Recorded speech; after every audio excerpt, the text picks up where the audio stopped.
Hi, வணக்கம். இது உங்கள் ராபிட் ரீடிங். இருள்விழி பகுதி 2. மான்விழி தன் தகப்பன் தாயை இழந்து தனிமையில் ஓர் குடிசைக்குள் வாழ்பவள். பாவம், இந்த சப்தம் தினமும் அவளை மிகவும் பாதிக்கும்.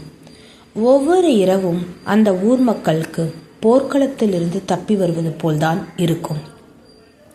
மறுநாள் காலை, ஏழை ஏழை எலும்புடா, சாவடியில் ஊர் சனமே கூடியிருக்குது, வா என்று எழுப்பினான் கிழவன். ஏன், என்னவா? இவங்களுக்கு வேற பொழப்பு இல்லை. ஒரு நாள் ராத்திரி வெளியே உட்காந்து பார்த்தாதான் தெரியும் வெளியே என்ன நடக்குதுன்னு. அதை விட்டுட்டு விடிஞ்சா வெள்ளைக்கோழி கூவுது, சிவப்பு கோழி கூவுதுன்னு. போப்போ, நீ போய் பார், என்னை தூங்க விடு என்று கூறி மறுபடியும் படுத்து உறங்கினான் இருளன். ஊர் ஜனங்கள் காக்கா கூட்டம் போல் கூடியது. என்னமோ நடக்குது, ஊருக்குள்ளே ஏதோ ஒன்று சுற்றிக்கிட்டு இருக்குது. அதான் இந்த மாதிரி சம்பவங்கள்லாம் அடிக்கடி நடக்குது. ஏய், என்னையாச்சு என்று கிழவன் கூட்டத்திற்குள் வந்து பார்த்தான். அங்கே மணலில் இரத்த சொட்டு சிந்தி இருந்தது. பக்கத்தில் ஒரு மனிதனின் மண்டை ஓடு. இதை பார்த்த அனைவரும் மிரண்டு போய், இந்த ஊரில் இருக்கவே பயமா இருக்குது, நம்ம ஊரை விட்டு கிளம்பிடலாமா என்று அந்த ஊர் மக்கள் புலம்ப ஆரம்பித்தார்கள். என்று சத்தமாக சிரித்துக்கொண்டு கூட்டத்திற்குள் நுழைந்தான் இருளன். ஏப்பா, இங்கே பாரு, என்ன எழுதி இருக்குன்னு. நீங்களாம் இப்படி இது பண்ணிக்கிட்டு இருக்கீங்க, நாங்களே பயந்து நடுங்கிட்டு இருக்கோம், நீ என்னமோ சிரிச்சுக்கிட்டு வர என்றார்கள் ஊர் மக்களும். ஏண்டா, எவனோ குடுகுடுப்ப நடுராத்திரி தைரியமாக வந்து வேலை பார்த்துட்டு போயிட்டான், இதுக்கெல்லாம் பயந்துக்கிட்டு இருப்பீங்களா? முதல்ல ராத்திரி ஆக போகிறதுக்கு முன்னால் கதவை மூடிட்டு ஓடி ஒளிகிறத நிப்பாட்டணும். அப்போ தான் இதுக்கு ஒரு வழி செய்ய முடியும் என்றான் இருளன். யோசனை கேட்டால் நேராக சுடுகாடு தான் போகணும் போல. இந்த பய சொல்கிறத பார்த்தா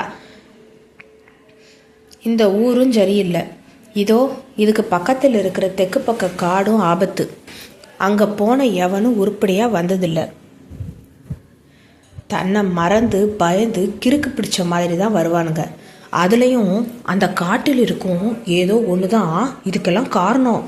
நம்ம எல்லாரும் இந்த ஊரை காலி செஞ்சு அதோ அந்த பக்கத்தில் உள்ள ஊரில் கிளம்பிடலாம். இந்த ஊரே வேணாம் என்றான் தேயிலை தோட்டத்து ஜமீனின் காவலாளி. ஏய், என்னப்பா சொல்கிற? அப்போ நம்ம பொழப்பே இந்த தோட்டத்தை நம்பி தானே இருக்குது. இதை விட்டு போனால் நம்ம சோத்துக்கு என்ன செய்கிறதா என்று கேட்டான் ஊர்க்காரன் ஒருவன். சோத்துக்கு அவனை போய் கூலி வேலை பார்த்து ஊருக்கே சோறு போட சொல்லும் என்றான் இருளன். யோ, என்ன பேசுகிற?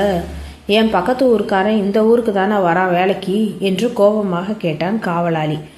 அது சரி, பக்கத்து ஊருக்காரன் இந்த ஜமீனுக்கு வேலைக்கு வருவானா? இந்த ஊருக்கு இருக்கணுங்க பக்கத்து ஊருக்கு போய் பிழைக்க போகிறீங்களா? நல்லா சொல்கிறான் பாரு என்றான் இருளன்.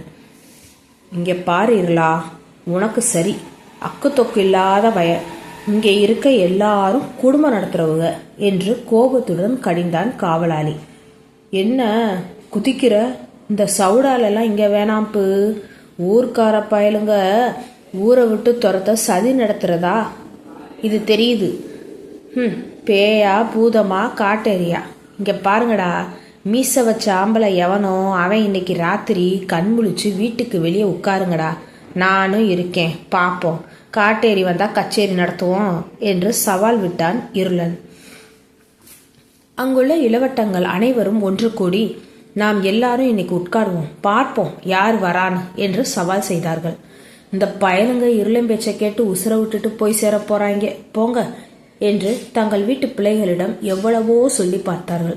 யாரும் கேட்கவில்லை. யோ, நில்லையா, நீ என்ன உன் மனசுல பெரிய சூரன்னு நினைப்பா? ஏதோ வசனம் பேசிட்டு வர. இங்க பாரியா, நான் உன்னை மட்டும்தான் நம்பியிருக்கேன், உன்னை தான் கட்டிக்குவேன். உனக்கு மட்டும் ஏதாச்சும் ஆச்சு, நான் உசுரோடையே இருக்க மாட்டேன் என்று கூறினாள் மான்விழி. அப்படியா?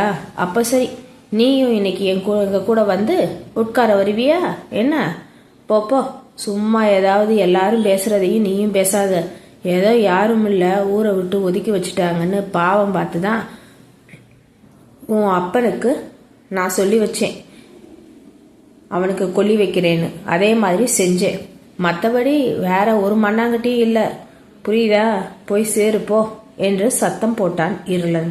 அழுது கொண்டே மான்விழியும் தன் வீட்டிற்கு சென்றாள். அன்று இரவு யார் சொல்வதையும் கேட்காமல் அனைத்து இளவட்டங்களும் கையில் கம்புகளுடன் வீரமாக வந்து அமர்ந்தார்கள். நேரம் செல்ல செல்ல அங்குள்ளவர்களின் மனநிலை நரகத்துக்கு சென்றார் போல் பயத்தில் நடுங்க ஆரம்பித்தது. அலறல் சத்தமும் அழுகுரலும் ஆந்தைகளின் சத்தமும் காதுகளை துளைத்தெடுத்தது. இந்த சப்தத்தை கேட்டு ஒருவன் வேகமாக எழுந்து ஓடச் சென்றான். பிடிங்கடா அவனை, எங்கடா போறீங்க, என்னமோ மீசை இருக்குன்னு முறுக்கிட்டு சுத்தின என்று கேட்டான் இருளன். அங்குள்ள சில இளைஞர்கள் மெதுவாக எழுந்தார்கள்.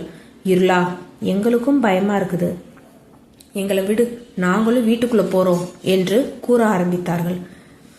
ஏய், என்னங்கடா இது, இங்க பாருங்க, அந்த காட்டுக்குள்ள தானடா சத்தம் கேக்குது, இந்த ஊருக்குள்ள இல்ல தானே? நல்லா கவனிச்சு பாருங்க, ஊருக்குள்ள ஒண்ணுமே இல்லை, அந்த காட்டு பக்கம் தானே அலறல் சத்தம், இதுக்கு ஏண்டா பயந்துட்டு போறீங்க என்று கேட்டான் இருளன். இல்லை இருளா, எனக்கு பயமா இருக்குது, என்னமோ மாதிரி வருது, என்னை ஆள விடு என்று கிளம்பினான். மறுநாள் காலை ஐயோ என்று அழுகை குரலுடன் பொழுது விடிந்தது. அந்த கிராமத்துக்கு பதறி அடித்து எழுந்த இளைஞர்கள் வேகமாக ஓடி வந்து பார்த்ததில் வீட்டிற்கு செல்கிறேன் என்று சென்றவன் புதகுழியில் விழுந்து இறந்து விட்டான். அதை பார்த்த அனைவரும், போச்சு, நேத்து ரத்த சொட்டு பார்த்தோம், இன்னைக்கு இவன் செத்து இருக்கான், இன்னும் இந்த ஊர்ல இருந்தா ஒவ்வொருத்தனா போய் சேருவான். இதுக்குதான் நான் நேத்து சொன்னேன், ஆனா இந்த இருளன் சொல்றான்னு எல்லாரும் போனீங்க, இன்னைக்கு இவன், நாளைக்கு யாரோ என்றான் ஜமீன் காவலாளி. இங்க பாருங்க, இவன் நேற்று எங்க கூடவே இருந்தா இப்படி ஆகாது, எனக்கு முடியலன்னு கிளம்புனா போற வழியில மயங்கி விழுந்திருப்பான், நீங்க அடிக்கிற கூத்துல பயத்துல போய் சேர்ந்துட்டான் என்றான் இருளன். அது சரி, அப்படியே விழுந்தான்னு சொல்றதானே, அவன் வீடு இந்த பக்கம் இருக்குது, அவன் எப்படி தெற்கு பக்கம் காட்டு பகுதிக்குள்ள போற மாதிரி இருக்கிறான், இந்த வழியில போயிருக்கான், இங்க பாரு, இந்த வழி போற வழியில தான் புதகுழி இருந்திருக்கு, அந்த புதகுழியில தான் விழுந்து இறந்திருக்கான் என்று கேட்டான் ஊர்க்காரன். ஏலே, அவன் வழி தெரியாம இருட்டுல அந்த பக்கம் போயிருப்பா, இதுக்கு ஒரு கதை கட்டுவீங்களா? நல்லா வந்தானுங்க, செய். ஆமா, அதெல்லாம் இருக்கட்டும், நாங்க எல்லாரும் ராத்திரி வெளியே தானே படுத்திருந்தோம், என்ன வந்துச்சான், நல்லா தானே இருக்கோம், பயப்படாம வீரே மாதிரி இருங்களேண்டா என்றான் இருளன். இங்க பாருப்பா இருளா, நீ என்னமோ சொல்லு, எப்போ ஒரு பையன் உசுறு போச்சோ இதுக்கு மேல இந்த ஊர் வேணாம் எங்களுக்கு என்றார்கள் ஊர்க்காரர்கள். சரிங்கடா, எவன் போகணுமோ போங்க, ஆனா இந்த இருளன் வரமாட்டான்டா என்றான். இருளா, இவ்வளவு நாளா தெற்கு பக்கம் உள்ள காட்டுக்கு போனாதான் உசுறு போகுதுன்னு நினைச்சா இப்ப ஊருக்குள்ளேயே உசுறு போகுதுடா, நம்ம ஊரையே சுத்தி என்னமோ மர்மமா தெரியுதுடா, நம்ம பக்கத்து ஊருக்கு கிளம்பலாம், சொன்னா கேளுடா என்றார் கடைக்காரர். இந்த பாருங்க, நாங்க எல்லாரும் ராத்திரி இங்கே தான், அதோ அந்த மரத்தடியில் படுத்திருந்தோம், நீங்க பயப்படுற மாதிரி ஒண்ணுமே இல்லை, அதிலும் நாம கேட்குற அலறல் சத்தம் தெற்கு பக்கம் காட்டுல தான் வருது. முதலில் நாங்க கூட பயந்தோம், ஆனா இருளை சொன்ன மாதிரி வெளியே படுக்கும்போது தான் உண்மை தெரிஞ்சது, இவன் பயத்துல தான் போய் சேர்ந்துட்டான் என்றான் இளைஞர்கள் கூட்டத்தில் ஒருவன். இந்த பயலுங்க சொல்வதை கேட்டுட்டு உசுறு ஒன்றுன்னா போகணும்னு இருந்தா போகதான் செய்யும் என்று கூறி காவலாளி சென்றான். கூட்டம் கலைந்தது. கிழவன் இருளனை அழைத்து, இந்த ஊரே வேணான்னு நினைச்சா நீ ஏண்டா இதை கட்டி அழுகிற, வேறு எங்காச்சும் போனாலும் நல்லா இருப்போம், வேறு வேலை கிடைக்கும், இங்கே இந்த ஜமீனு அவன் ராஜ்யம் என்றார் சலிப்புடன். இங்கே பாரு கிழவா, இப்போ யார் அவனை என்ன செய்யறது, அந்த தெற்கு பக்கம் காட்டுப்பட்டுன பயத்தை ஒழிக்கணும், அவ்வளவுதான். எனக்கு தெரிஞ்சு அங்கே ஒன்றும் இல்லை, ஏதோ ராத்திரி ஆனால் அங்கே இருக்கிற மிருகங்கள் சத்தம் கேட்குது, அந்த அலறல் சத்தம் மட்டும்தான் என்னை யோசிக்க வைக்குது, அதையும் கண்டுபிடிப்பேன் என்றான் இருளன்.